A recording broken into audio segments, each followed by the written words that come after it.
Welcome to Electric Evolution with Liz Allan. This podcast is about the journey to a more sustainable future in order for us to be able to do our bit to achieve net zero. I'll be discussing a variety of topics with experts in their field in order to educate and increase our knowledge of clean energy, electric vehicles and the electric vehicle infrastructure. So whether you're an individual wanting to make a difference at home, a small business or a corporate, this podcast is just for you. Welcome to today's podcast, and I have got Melanie Shufflebotham from Zapmap, and she is, for those that don't know Melanie, and actually there's probably going to be loads of you out there that will know her, she's the COO at Zapmap. So welcome ever so much. Thank you very much for joining me, Melanie. Oh, hi, Liz. Yeah, great to be here, Liz. Thanks for inviting me on. So I saw you from a distance at EV Live last year when it was very warm weather, wasn't it? Very warm, yeah. EV Live at Blenheim, it was beautiful weather, and we're talking now, and it's freezing. So yeah, very, very, very different. But we never ever got to speak, so it's great that we get to talk now. So just to start off with, now I didn't realise that Zapmap was 10 years old. Goodness me. I know. That is amazing. It shows how long the EV market has been going. Yeah, absolutely. So so there'll be lots of people listening and watching that will have heard of Zapmap. They'll be using Zapmap. But for those that don't know about it, please can you kind of give me a little bit of an explanation? Let's start off by the reason why you started it and what Zapmap actually does.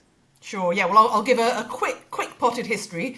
So my business partner, Ben Lane, and I, back in 2010, we had a website called Next Green Car, whose aim was really to help consumers sort of get through all the techie detail on trying to find an environmentally friendly car. So at that time there was CNG, petrol, diesel, plug-in hybrids, a few electrics, biofuels, all sorts of different technologies. And really our job, what we wanted to do was really to provide a rating to allow people to understand the full life cycle of an electric or any powertrain car. So we created something called the Next Green Car Rating, which rated all cars from 0 to 100 based on not just their tailpipe emissions, but also their air quality through the whole life cycle. So production, fuel production and actual usage. And that was a fully sort of searchable website, which we had 50,000 cars on and really was, it was a great website, which a lot of people really found useful. But out of that, by about, can't remember the exact year, but just a bit before 2010, it turned out, 2014, it turned out there was the Nissan Leaf, the Renault Zoe, the BMW i3, and we thought, right, okay, this is really happening. Electric cars are happening. And we thought, well, what do people need? They're going to need to find out where public charging is. So we effectively got a spreadsheet, put all the public chargers we knew about, of which there were very few, popped it up on a Google map within nextgreencar.com. And SEO optimized it, map of electric car charging points type of thing. And after about a year, that became the most popular page on the website. So then in 2014, we thought, we're onto something here. Let's sort of set it free, if you like, and create its own URL, create a whole load of charging guides around it, center it around the map. And Zapmap.com was born. And then subsequent to that, we then got a lot of EV drivers going, this is great, but really we need an app. We're moving around, so we're like, yep, we need an app. Created the app, launched that in 2016, and then have broadly gone from there. But no, that's a brilliant start, isn't it, really? And you are providing so much information now as Zapmap. So it's basically a searchable it's a searchable site, isn't it? You give me the better you'll be better at explaining what this is. Yeah, I mean, really, we're there for EV drivers, electric vehicle drivers, when they're out and about, trying to find somewhere to charge, whether that's close to home, sort of on-street charging, or to support a longer journey, en route charging. And we help EV drivers find the charge point, feel confident that it's reliable and available with status data and additional information. They can plan their routes using the route planner, and then on a proportion of those charges they can also pay for charging, or we could filter to find different payment methods. So search, plan and pay for EV charging.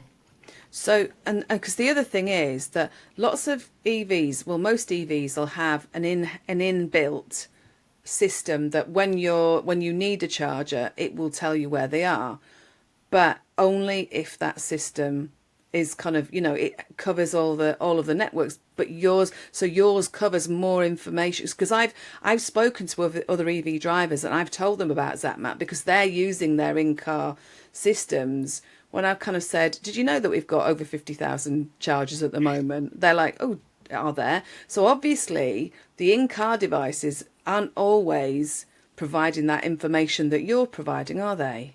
Yeah, I mean, we like to think that we've got the most charge points on Zapmap. We've worked really hard over the last 10 years to build relationships directly with the charge point operators to have a direct data link. So we have integrations with them, and then we get the data as soon as they have commissioned the point, comes onto our system. We look at it, moderate it, and then put it onto Zapmap. And we also then get updates either directly when the status change within 5 minutes.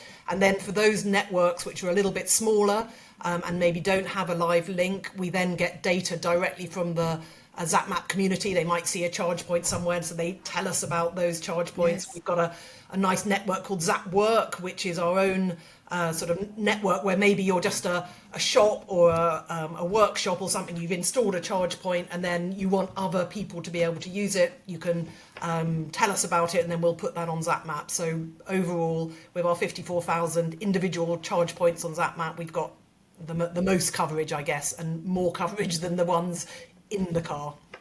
Exactly, and I think that's why it's so important. So everybody that I speak to, I always talk about Zapmap, and I always say, are you using? So I like kind of just explaining to people if they don't know about it. In fact, I was talking to a couple of people last night, and one of my friends he's actually wanting to move to an EV. So Zapmap came up in the conversation there. Do you know what I mean? Because actually, for somebody who's not moved, done, kind of taken the step into an EV, it's so different. It's kind of it's just a different way of working, isn't it? And actually planning in a very obviously if you had a petrol or a diesel car, you can plan around petrol stations and things like that. But actually, for people who are making this big step, it's just a different world, isn't it? So for me, even just as a friend or what I do as a business, I want to make sure people kind of have that ability to understand. Do you know what I mean? So yeah. And I think, what I find when I'm talking to people who aren't in the industry and who are generally keen to, they're keen on the whole transition to electric vehicles, but they say things like, oh, there's just not enough infrastructure. And, there's a lot of messaging out there in the media that there's not enough. And, question one is, well, what does that mean anyway?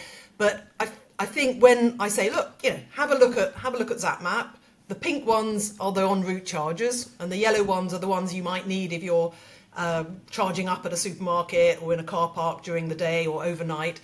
And they're always amazed at the amount of coverage that there is, because the map is covered with them. So I think it's a useful tool, especially on the website. Just we know that dealerships use it. They go and they just go, people come and say, oh, there's not enough charging, and you just go, look at it all there, and gives people more confidence. Absolutely. I've had the app when somebody said that to me, and I've brought the app up and I've gone, so where do you live then? And I've gone, oh, there. Oh, look, there you go. And show my phone, and they kind of go, oh, right. Okay. So, and it is media, isn't it? It's the media that is giving this. We talked before we were recording about FUD, so the fear, uncertainty and doubt, it's not helped the EV charging sector or EVs as a whole, because of the way the media's kind of pushed out all this negativity, when actually, if they said there were 54,000 chargers out there, then I agree, but I think it's also it's not that there aren't changes that people need to make when they move to electric. I think it's perfectly fine for, of course it's fine for drivers who are thinking of making the change. They're questioning. They're saying, is this going to work for me? Are there going to be enough charge? I think those are totally reasonable questions, and people have to move from MPG to kilowatts per hour. What does that mean? What's a kilowatt? Is 100 kilowatts good?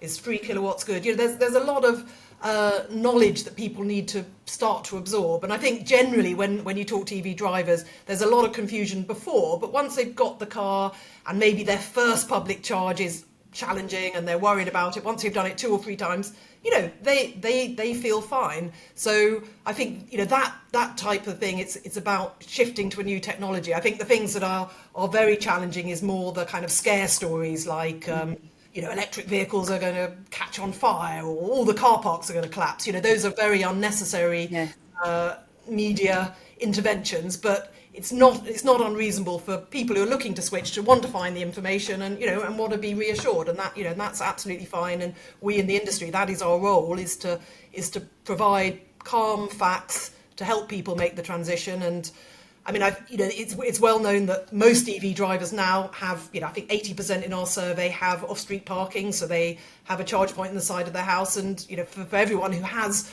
an EV with charging on the side of their house and a 200 miles range or more, you know, it's pretty much a no-brainer. It's absolutely great, and you get all the additional benefits if you can add solar panels, batteries, etc., etc. For those who don't have off-street parking, that is more difficult. But of course, there's lots of people who don't have off-street parking who are also fine.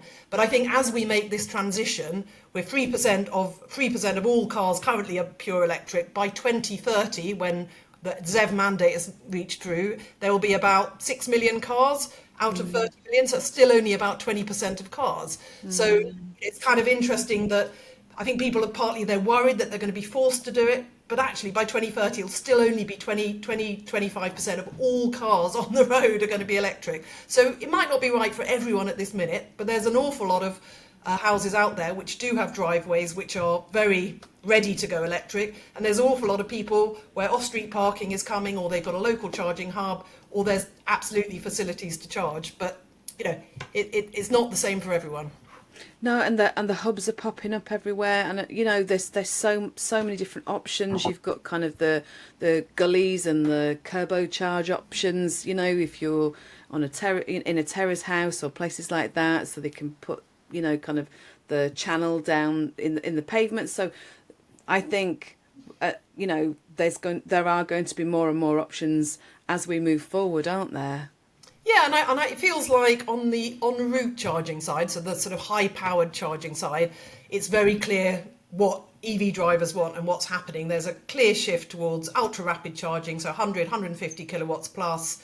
They're increasingly being installed in hubs. It's not just at MSAs, but at other places just off the route. So, you know, that is happening. There was more than doubling the number of hubs between 2022 and 2023. Number of ultra rapid chargers increased by over 100% as well. So that feels like that is moving very, very well.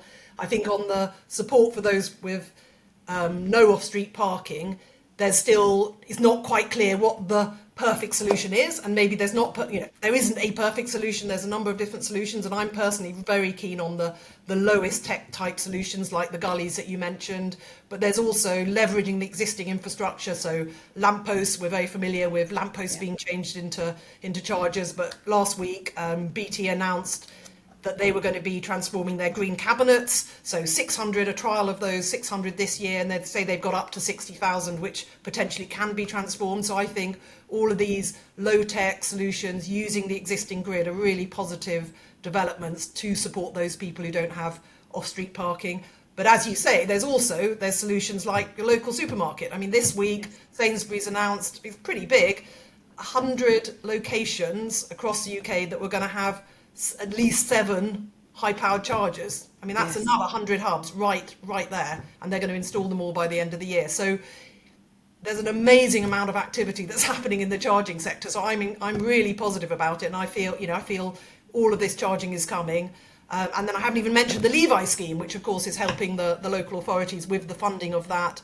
And I mean, last year I was saying, 2024 there's going to be loads of local charging, but I have been told that actually it might take a little while for some of this Levi funding come through. But I think back end of 2024 and certainly in 2025 there's going to be that £450 million is going to be turned into lovely charging points. Absolutely, and it's all positive stuff. I suppose what you're thinking of as well with regards to local authorities could be to do with PERDA.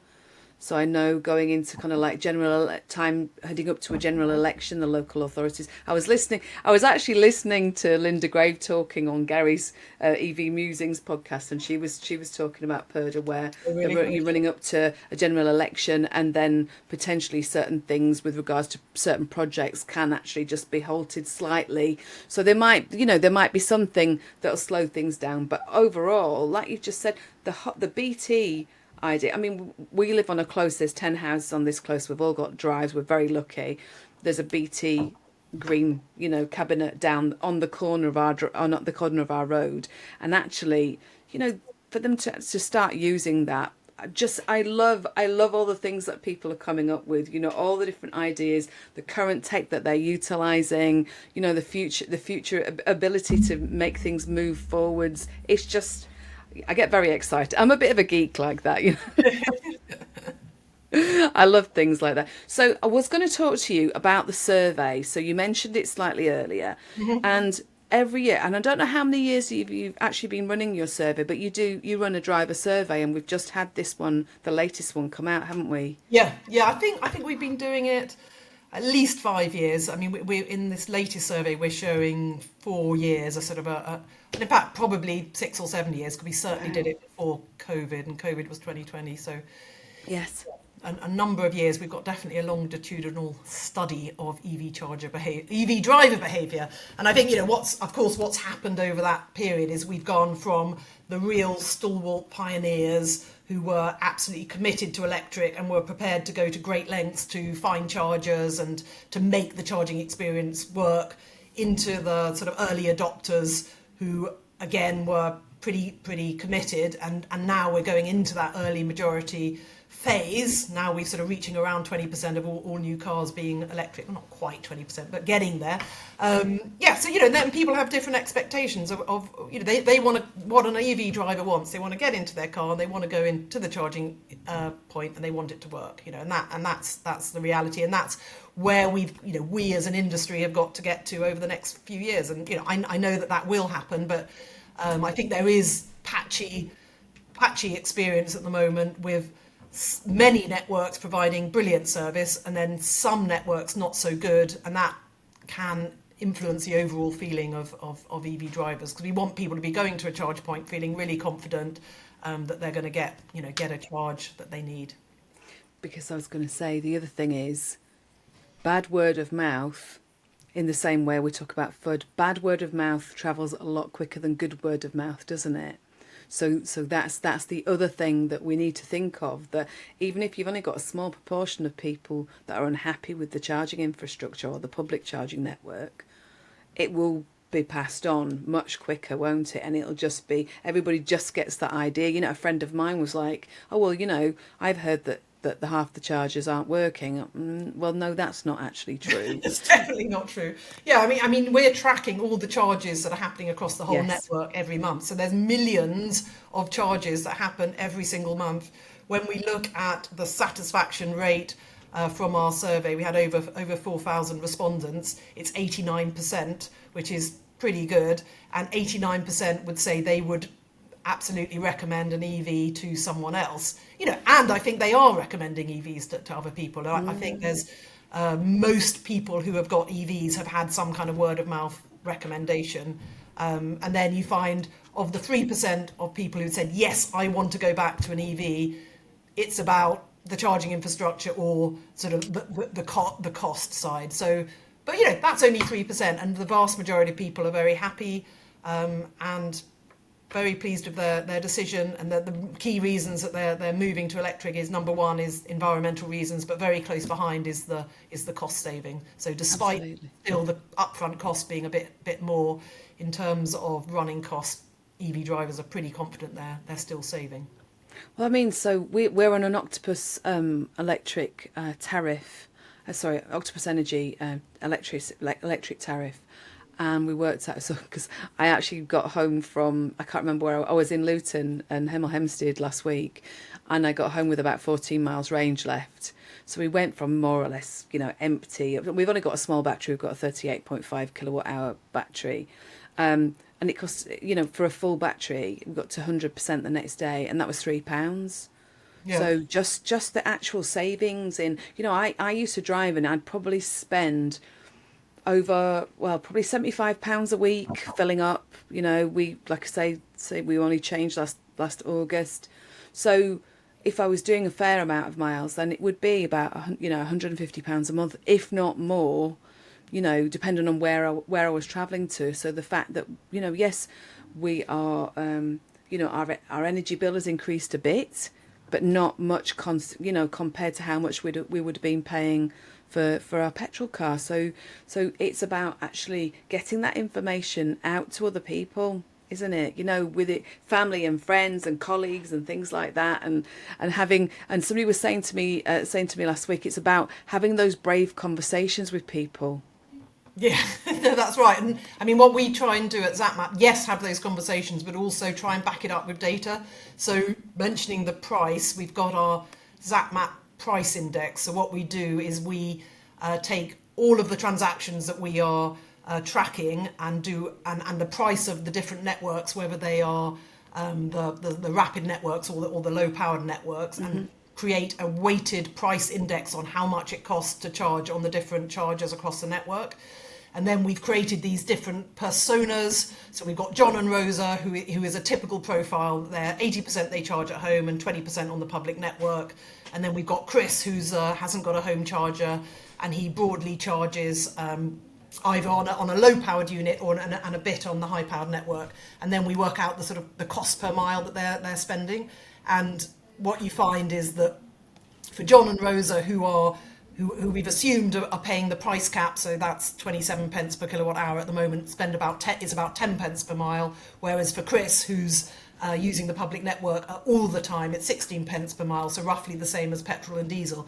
And then when you look at people who are able to take advantage of off-peak tariff, so OVO's off-peak tariff, which is that brings it down to sort of much closer to sort of 2 or 3 pence a mile. So there is a difference. You do have a big advantage if you're able to charge at home, because you're able to access those off-peak tariffs. So I think one thing that the government need to think about is how to equalise that amount that people are paying. I mean, the 20% VAT down to 5% will make a difference, but maybe it's broader than that, because what we don't want as we make this great transition is that for those people who have off-street parking to be doubly benefited by the cost and the convenience. Yeah, no, I totally get you. I think we've got to make it, again, like you say, we've got to make it as easy as possible for everybody. Just going back to what you were saying about you, so you've got kind of data that obviously you're receiving from a Zapmap. So for example, right, so I'll go to a Zapmap a charger. We went to one on the M5 over Christmas, and it was a 22 kilowatt charger, and it was only pulling 3.5 kilowatts. So I put a comment on Zapmap saying that this isn't working, or it's not pulling the right amount. How does that information, and obviously I'm not a techie, how does that information get transferred and comes back to say, or if it wasn't working, for example, how does it actually update through the system? So we are the primary driver of our statuses comes directly from the charge point operator. So we're taking that status. They're saying it's available, it's available, it's available, it's available. Someone starts charging, then we go charging. Then someone stops, and we go available. They say there's a fault. We say out of service. So that is our primary status. Which we have on all the charge points where we've got live status data. And then to augment that, we have the check-in facility from EV drivers. So like you've done, you've gone and checked in and you've added something. So for those people where we have this live link, for these networks where we have this live link, we provide them back that data so that they can take that back in and look at it. And we know they do look at it and go, oh, okay, that was an issue there. I should look at it. And for those ones where we don't have live data, it sits there and becomes the primary status. So it's sort of, there's two functions. One, it goes back to the network, and secondly, for people when they're going on a journey, even though the status might say available, we recommend that people check the chats just to see, just to get a feel for, is this point typically iced? Is there sometimes someone parking there? Are there any comments about what throughput, like you've added, am I actually going to get 100 kilowatts on this? And you might look and go, oh, loads of people have said, I'm only getting 40 or I'm only getting 20. And you might go, oh, okay, because the network's not going to tell you that. So that's why the community is really, really useful to add all of that. And also the community add pictures and last mile information and other often people say the coffee's really good here, or there's no coffee here. So if you want a cup of coffee, and it's worth looking at the chats. So we see that. So we see the status primarily coming from the charge point operator, but augmented. So the second status on the info page, it comes from the users. And we also aggregate the data to provide a user rating. So if people are worried about, is this charge point reliable or not, you can look at the user rating, and if you can see that it's a user rating of 4 or 4.5, you can be reasonably confident that it's a frequently used point. There's people who are constantly going, yep, successful charge. But if you see it down in the 2.5, I would say avoid. Yes. Don't put that on your plan. Yeah, it's exactly what I've been doing. Honestly, Melanie, it's one of those things that you literally get used to it, don't you? And you kind of scroll through the comments, scroll through the check-ins and things like that to try and work out. And I even got my son doing this last year when we were going up to Durham University, and he'd never used Zapmap before, but being a teenager, he's just gone 18. He was straight on it, right, okay, yeah, it's fine. And I was kind of going, can I make Scotch corner? No, I'm going to go to Bedale instead. So,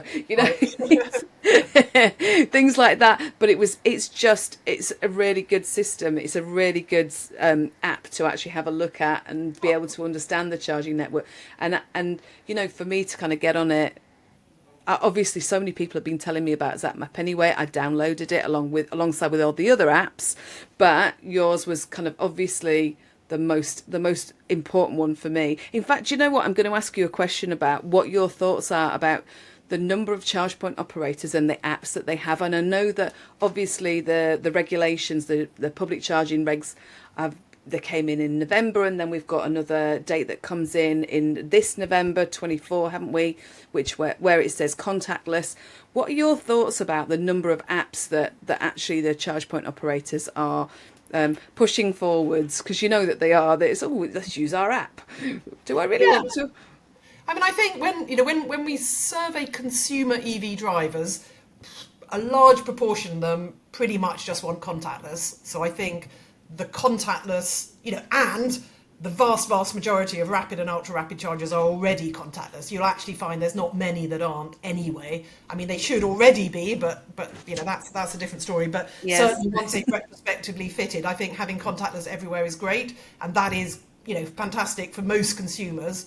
However, I think overall the world is moving more digital, and people are much more used to digital payments. They're used to Apple Pay, they're used to using apps for things. So actually, although now people are very happy with their contactless, I actually think in a few years' time, people will be using pretty much only apps. And so apps is you may dispute that, and I think there'll still be a role for contactless, but our strategy is that people will be using digital payments, and for us, we are working hard to integrate all the networks so that people can pay using Zapmap, so that they can search for the chargers, they can plan their routes, and they can also pay. Currently, they can pay on a number of chargers, not all the chargers, but we're adding more networks as we go. But what they can, and in addition, they can use Zapmap to find the contactless points. I think where the challenge is not so much on the rapid, ultra rapid chargers, which are broadly contactless, or you can use an app like Zapmap, but it's on the vast majority of the points, which are the low powered units. So there are, let me think, 40,000 points out there which don't have any contactless payment on there. Yeah. So I think that's where the challenge is. So I think that is really where having a single point of payment, so an aggregated app such as Zapmap, is really helpful. That said, the other side of it is if you're using an on-street charger and you use it 5 times a week, you're actually quite happy to use that network's charger because you've got used to it. So I think the real role for this sort of aggregated payment is where you're going to a new place, you definitely don't want to download another app, you want to turn up at a car park and you want to go, okay, yeah, great, I can pay with this, my standard account, all's good, or contactless. And then of course there's another whole segment which is fleets. So fleets, it's essential to have digital payments. They need receipts, they need VAT, yes, they need to be able to track it. So, fleets is absolutely digital, and or linked to a sort of admin system. So, we've got a partnership with All-Star, the fleet card, where you can use Zapmap to actually pay within the Zapmap app for All-Star, on all-star points. So that's our sort of offering, I guess, at the moment for fleets. I was going to say, I mean, the biggest thing is, to me, it just needs to be seamless, doesn't it? And not lots of different apps that look different.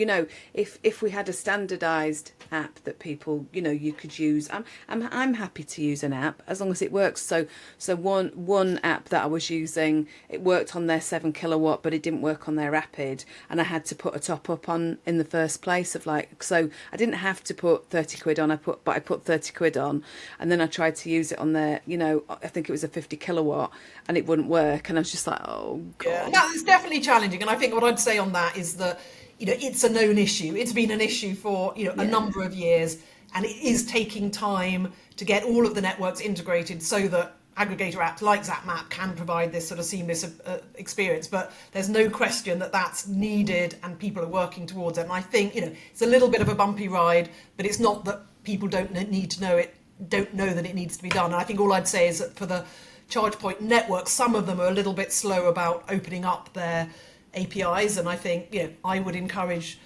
being open as possible, because at the end of the day it's about the EV driver getting a good experience on a network, and then they'll come back again and again, and it's about utilization for the charge point networks. Absolutely. So what is the future of Zapmap? What do you want Zapmap to be and to look like in future? Obviously, you've got, like you say, you've got Zap Pay on there.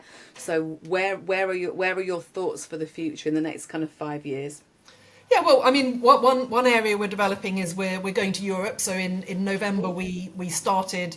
We've put a whole chunk of rapid and ultra rapid chargers in France, Germany, Benelux. So for people, UK drivers going abroad, they can use Zapmap to find charging sort of en route chargers. So we're certainly going to be developing in that area. The other areas, as well as the app, we have Zapmap Spark, which is a way that we provide our data to drive third-party systems. So helping if a brand has got a digital platform themselves, but they want to surface that charge point data within their journey, so have it powered by Zapmap rather than Zapmap branded, that's something we're doing. And then we're doing an awful lot of work on insights, so Zapmap Insights, and that's about helping more with the information side. So we provide data to the government, we provide data to CP charge point operators, to landowners who want to think about where to put charge points, to local authorities to understand what charge point they've already got, and therefore where they need to add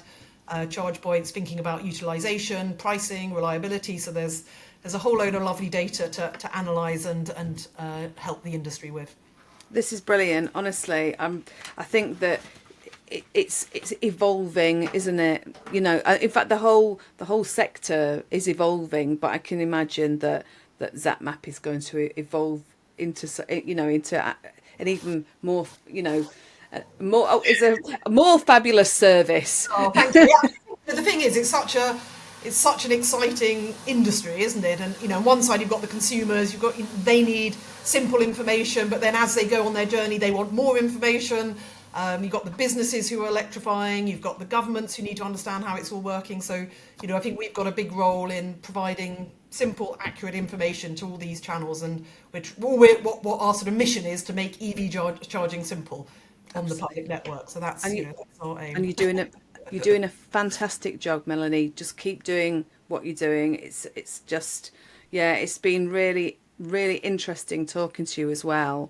If I said to people how, if they want to know how to get hold of you or how to get hold of somebody to, if they're wanting to speak to the Insights team, where's the best place for them to find somebody?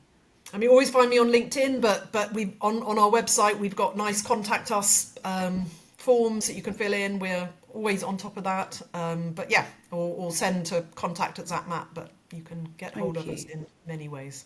And your survey's available through a link on the website as well, isn't it? It's kind of like there's a 25-page kind of mini survey. So yes. Yeah, just to get the flavour of it. Yeah, and we publish lots of stats and lots of analysis on our stats page. You can always see how many charges there are, price index. We're going to be developing things on reliability and capacity in the new year. So there's lots more coming. Fantastic. Melanie, it's been an absolute pleasure talking to you. Thank you ever so much for your time. I'm going to say goodbye to you. I'm going to say goodbye to everybody else. To everyone else, thank you for watching and listening, and I shall see you later. Bye. Thanks for watching this episode of Electric Evolution.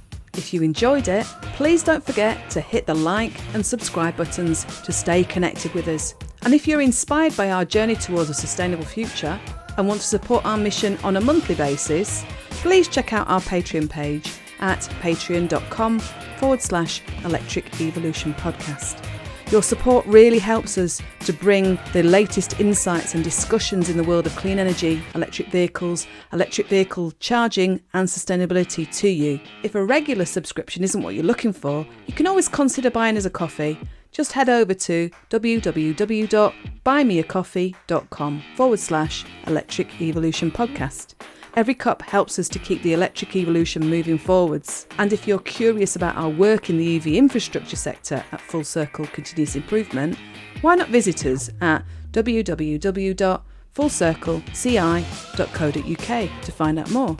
And if you want to send me a message, you can always email me on liz@fullcircleci.co.uk. And finally, please don't forget to share this podcast if it sparked your interest. And let's keep spreading the word about all of these topics that we're covering. So, until next time, see you soon. Bye!